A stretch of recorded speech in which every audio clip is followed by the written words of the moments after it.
We continue with our discussion on leadership. We are drawing lessons from the leaders we find in the Bible in order to improve our own leadership. You have agreed that a leader is a person with influence who has a specific calling for the benefit of the group, not for personal benefit, for the benefit of the group. So we call him the leader of the group because he is benefiting the group by helping the group to move from where they are to a better place.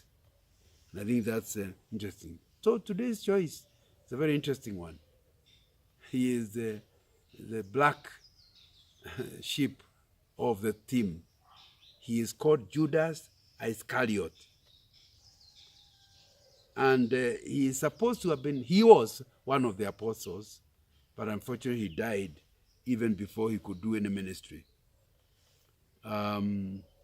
Judas Iscariot is best known as the man who betrayed Jesus and later committed suicide. What a history to know about. And I thought it's good to just include him. After all, he was selected among the 12.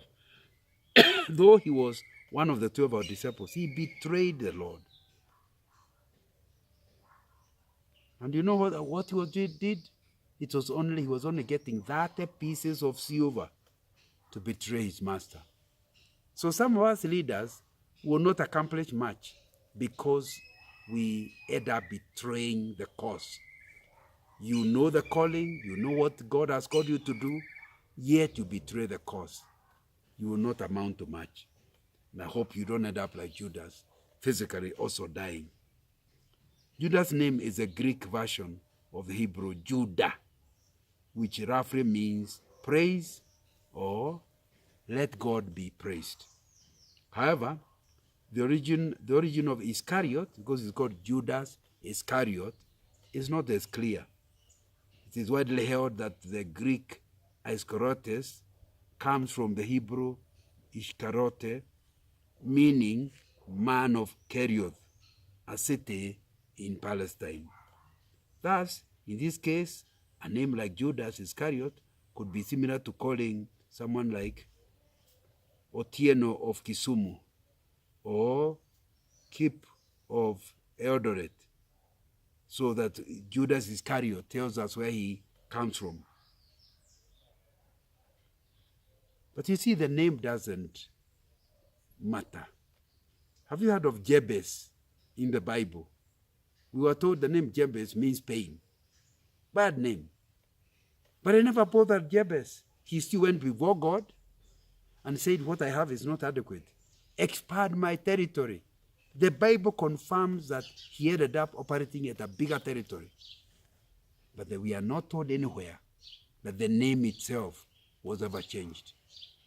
So this idea of changing names because of what they mean or don't mean isn't really worth putting a lot of effort. I don't think it's a very good idea. You cannot become something because of the name you are called. So then we would be calling our children success. That doesn't make them successful. What you are told and the way you are brought up can have much more influence than a name. So if you call it, for example, your title is Failure Kamau. My friend, you will still become a success despite being called failure, if you believe what God has told you about yourself.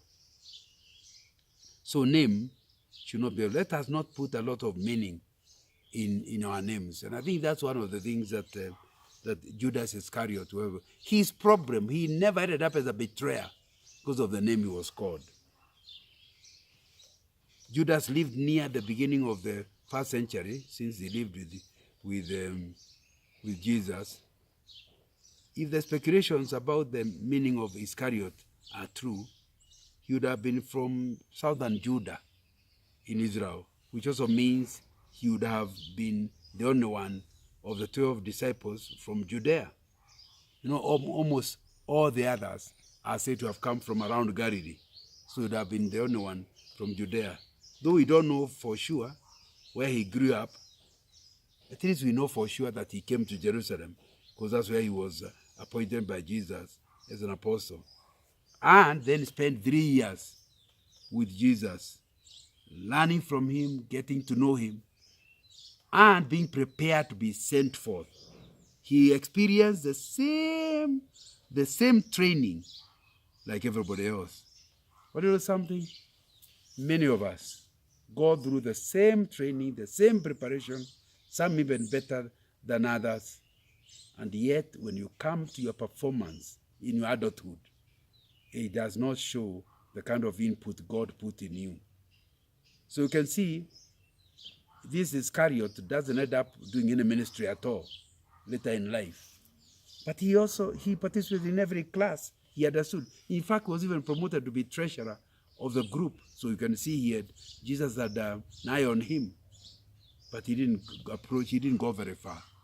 So, my friend, do not waste the input God has given you. Your group should benefit from all the many things God gave you as gifts to help you in your ministry. There is no experience God gave you as you are growing up, which is for God to waste. There is something in your adulthood that experience, whether it was a disappointment, it had an impact on who you are. Whether it was a success, it had an impact on who you are. All those experiences are not wasted. They are useful in life. But let's agree that your history does not determine and cannot influence who you are unless you allow it. So I think it's important to understand that, and therefore continually go to whatever God has called you to do, irrespective of your history.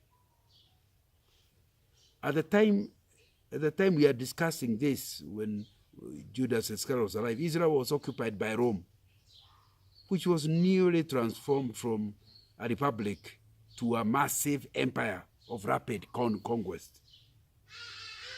Now, this Rome was a colonizer. In Israel, the Pharisees and Sadducees were the local leaders, but they mainly led in religion and social things. And they used to meet in Jerusalem. So Jerusalem, we have the temple, but also the meetings of the Sanhedrin. But however, this leadership, the Pharisees and the religious leaders called Pharisees and Sadducees had, was subject to any major decision being approved by the Romans. They were submitted to the temporal matters under the authority of Roman appointed kings or Roman governors. But religious matters, they could run them on their own. Israel was already a fractured land, with fighting between the Samaritans, the Jews, and other local groups. But with the Roman occupation, Israel was brought together, but unfortunately became a hotbed of politics against colonization. There was unrest, rebellion, oppression. It was a very volatile city, especially for anyone following a leader like Jesus, who attracted so much attention and controversy. So you knew that as you followed Jesus, you may end up being in trouble. But you see, you need to understand that environment. If you are going to go places, to be able to understand the environment, a leader must study, understand his environment, and then operate within it. That is the circumstance within which the training was going on. Do you understand the environment you're operating in?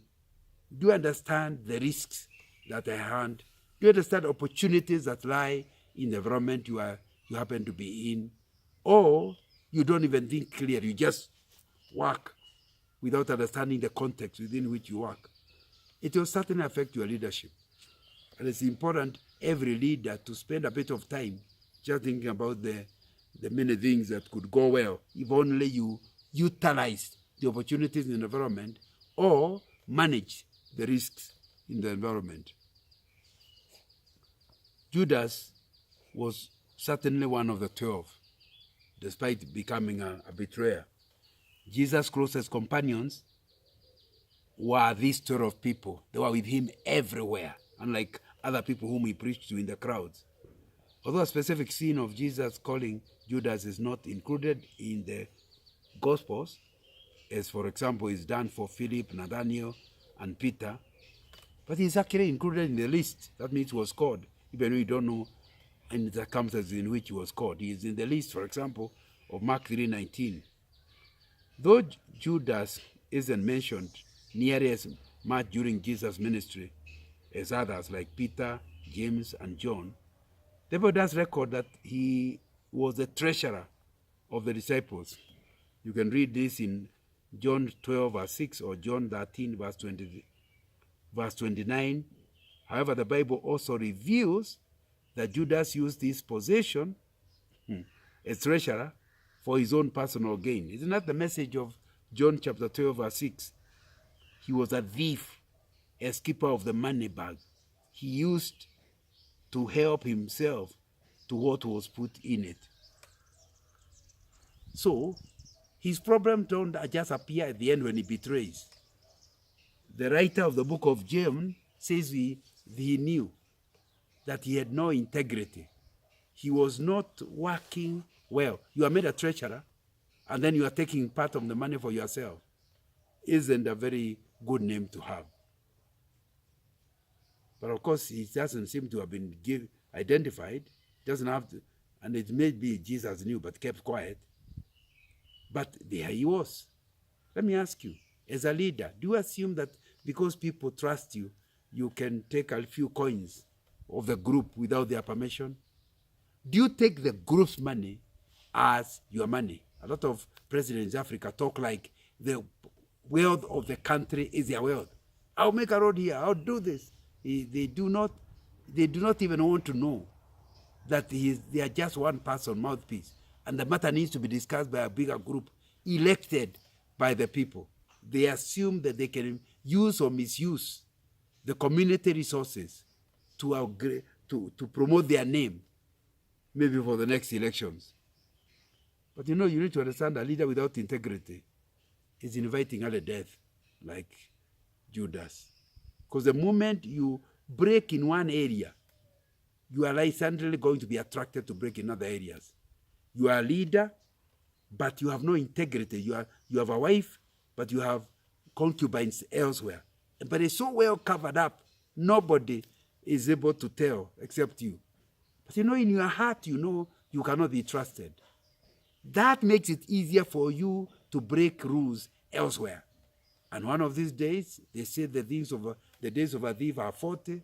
You'll be discovered and they destroy you. You may even be killed in the process. All because of lack of integrity. That's what we read. John is commenting about Judas. That before you can talk about his betrayal, this was a guy without integrity. And I think nobody should be without integrity, but I think the worst of them is a leader, because he has influence. So he is going to do more damage with his lack of integrity than anybody else within the group. So may you understand that you should be a man of integrity for you to lead well, but may understand that it will not go scot-free. God, who has given you the opportunity to lead, is going to take you on account, to hold you to account for your lack of integrity, even if nobody ever discovers that you lack integrity. The Bible offers one scene in which Judas protests Jesus' actions. So you can see he was talking. He was free with Jesus. We read it in John chapter 12. It was a dinner scene. There, the Bible records that Jesus' friend Mary took a large quantity of expensive perfume. Then she poured it over Jesus' feet. And then she started wiping the feet of Jesus with her hair as an act of worship. That's what the story tells us. But Judas objected. Why wasn't this perfume sold and the money given to the poor? It was worth a year's wages. That's what it says in John chapter 12, verse 5. Though his intention seemed pure, the truth of the matter is, like John has told us, he was not doing it because of he is pure, but because he wanted money to steal. He fully intended to scheme the funds from the money bag. Rather than expose Judas, Jesus responded to the supposed concern at the same time, addressing poignantly his own impending death, which would, of course, happen. And so he says, leave her alone. It was intended that she should save this perfume for the day of my burial. You will always have the poor among you, but you will not always have me. You see, the one thing that is clear is that Jesus seems to have known, because like now he could have exposed him. He doesn't come front and try to fight him. He leaves him down. Now let me ask you a question as a leader. Do you like embarrassing people in public? Oh, remember Kamau? Last time we went, you came late. Remember Wanjiko? Last time we were doing this, you were number last. Can't you, like Jesus, deal with the matter? Create alternative views. The possibility of alternatives, the reason why this Judas is asking. Then pick a positive possibility and deal with it as you answer. Learn to create alternatives for every suspicion. And so, do not condemn somebody too early. Let him come out. His evil will show up. But many of us are so touched by anybody failure, you come to him like a ton of bricks. I think it's always good to give the benefit of doubt. It doesn't mean you ignore somebody getting lost, but investigate fully before you actually end up condemning, because that will not be a very good thing. Learn to create alternatives. It's a very important philosophy for any leader. When you hear a story, don't just have one interpretation. Ask yourself, what are other possible, credible interpretations? Once you have 3 or 4, of course, you finally have to decide which one is most credible. But don't act on what comes to your mind. That's my understanding of this repeated phrase. Everything must be established in the mouth of 2 or 3 witnesses. In other words, before you start operating with an assumption, somebody has said something, somebody has done now something, and you make a conclusion that is evil. Before you do that, why don't you ask, what are the possible alternative explanations for what he has said or for what he has done? If you create alternatives, 3 things happen. It allows you to understand the situation better, because you are forcing your brain to debate the matter. Number 2, it allows you not to embarrass a person. You can say, could be this, could be this. Might you be saying this? The way you put, as you confront a person, the way you put the words.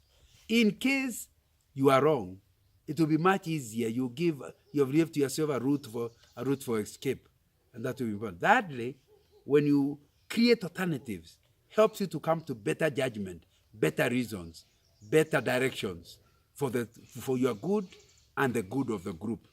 And I think that's what Jesus is doing. Because you see, if you just refer to his ability to steal, you will say one thing. You know, this seems to have been a tipping point, this idea of Judas confronting Jesus, but in the life of Judas, because he has seen the answer he has been given. After recounting the story of the perfume, which is included in all the 4 Gospels, both Matthew and Mark immediately follow this scene with that of Judas' deal with those who wanted to kill Jesus. There is a likelihood then that the fact that he realizes that Jesus can see through him and see that his values, his directions are not right, it must trigger to say, why wait any month further? This guy is going nowhere. He will not help us. You know, Matthew 26 verse 14 says, then one of the 12, the one called Judas Iscariot, went to the chief priests and asked, "What are you willing to give me if I hand him over to you?" So they counted out for him 30 silver coins. From then onward, Judas watched for an opportunity to hand him over. Can you imagine selling one of your members as a team leader, or selling your leader in the team? Very unfortunate lack of values. That was Judas for you. He is triggered. He is triggered by whatever has happened to want to sell Jesus for money. Can you imagine that? How many people actually are drawing from a group, stealing from a group, or alternatively are willing to destroy the group's objective and aim and vision because of a few coins that allow them to derail the group to the wrong direction? Alternatively, how many are willing or actually are tempted to sell others, to say, so and so, and he's a member of your group, that one is going nowhere, I wouldn't give him that post. And it's one of your close friends. You are selling him. I think we learn it is bad. Judas did it, he ended up dying.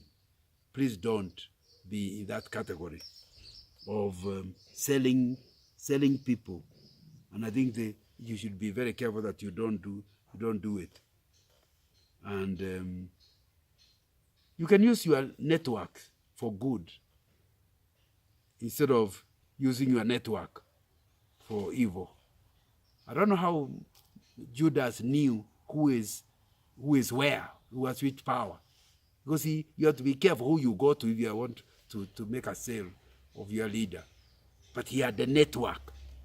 But he used the network to pin down his Lord, to destroy his Lord, to get his Lord killed.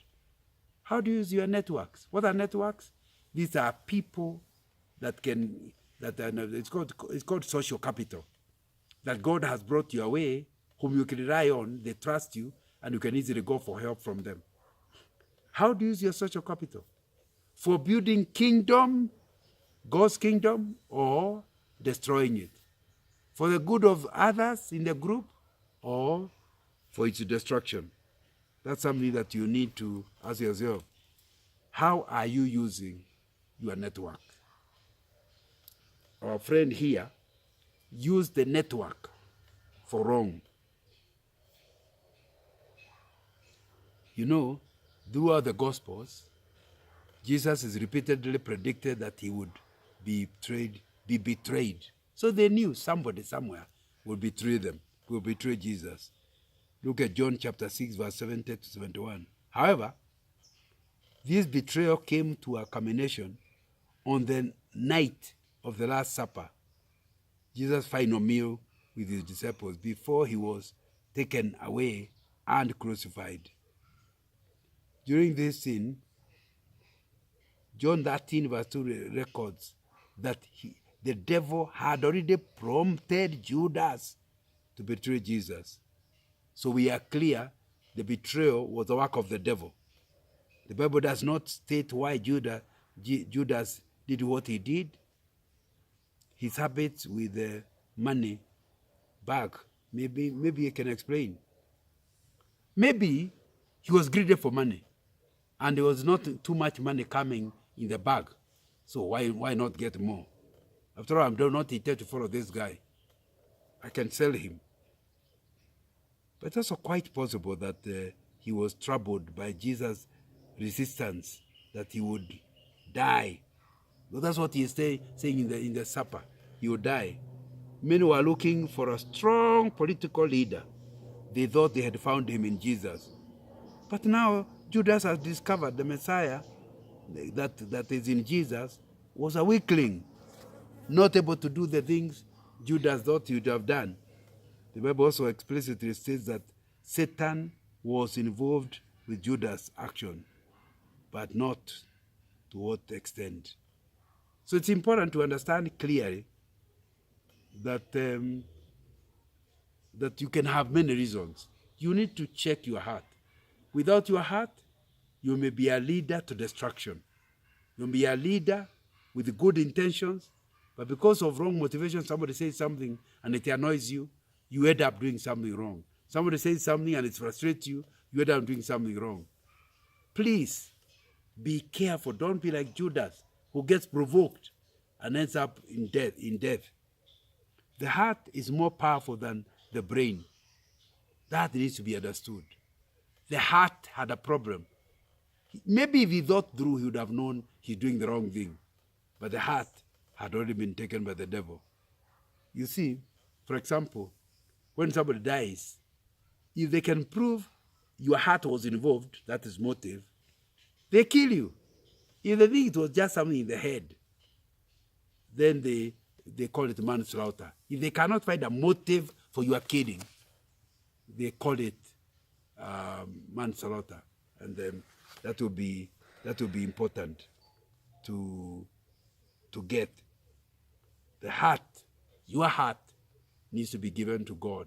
As a leader, take care of your heart. Don't allow things, motivations that are evil to operate from there, because you end up doing things that you're going to regret later on. And I think that's important. You see, during the Last Supper, Jesus told his disciples he would be betrayed yet again. He asked, of course they all would have had to ask, by whom? He replied, it is the one to whom I will give this piece of bread when I have dipped it in the dish. Then dipping the piece of bread, he gave it to Judas, the son of Simon Iscariot. As soon as Judas took the bread, Satan entered into him. So Jesus told him, what you are about to do, do quickly. That's John chapter 13, verse 26, 28. You know, this Judas, he left immediately. He is clear that he has fed up with what is happening. The next scene, entering the garden later that night, where Jesus is praying, knowing the place, Judas led a detachment of soldiers to go and arrest him. He has been paid already. Judas told the men, the one I kiss is a man. Please arrest him, or go ahead and arrest him. Matthew 26:48. But then he then proceeded to approach Jesus and kiss him, just like he had told them, greeting him. After this, Jesus was arrested. Now, so what are we learning? I think we are learning that any group can have betrayers. And I have just said you should be very careful about acting on suspicion. But I think it's good to manage betrayers early. It's important that you have clear information, fully investigated, and if somebody is going to betray you, you can stop him in his tracks. You know, one of the, as we finish, the thing that is really worrying is that Judas Iscariot never repented. You know, Matthew 27 records the death of Judas. When Judas saw that Jesus was condemned to death, and he knew it was because of him, he was seized with remorse. Matthew 27, verse 3. And he turned the 30 coins of the chief priests and elders. What they disregarded him, he threw the money into the temple, left, went away, and committed suicide. My friend, as a leader, there's always, until the last one, there's always a chance to repent. If there are things you are doing wrong, repent and start doing right. But please remember, a time when you come, that when it will become too late. Please notice that even this issue, negative issue of Judas, the Bible tells that it had been prophesied right from the beginning. That's what we learn from Zechariah chapter 11. It was going to happen. Psalms 41, it was going to happen. Please understand there is a plan God has for you. If you obey him, you will go the right direction. You don't obey him, there will be a problem. As a leader, listen to God, and follow him strictly and fully.